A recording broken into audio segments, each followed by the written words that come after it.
धडा 16वा झेंडावंदन. मुलांनो, आपण झेंडावंदन कधी करतो बरं? एक स्वातंत्र्य दिनाच्या दिवशी आणि दुसरं म्हणजे प्रजासत्ताक दिनाच्या दिवशी. 15 ऑगस्ट हा आपण स्वातंत्र्य दिन म्हणून साजरा करतो. तर 26 जानेवारी हा दिवस आपण प्रजासत्ताक दिन म्हणून साजरा करतो.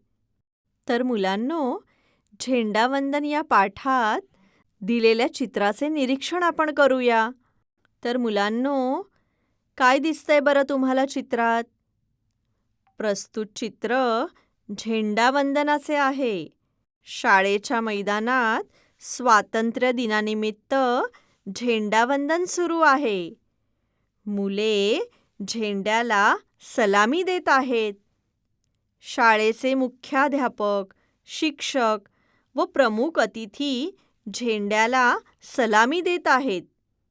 मुलांच्या हातात तिरंगा आहे. सर्वजण आनंदाने स्वातंत्र्य दिन साजरा करत आहेत. पुढील चित्रे ओळखा व सांगा. झेंडा, फ्लॅग, अशोक चक्र,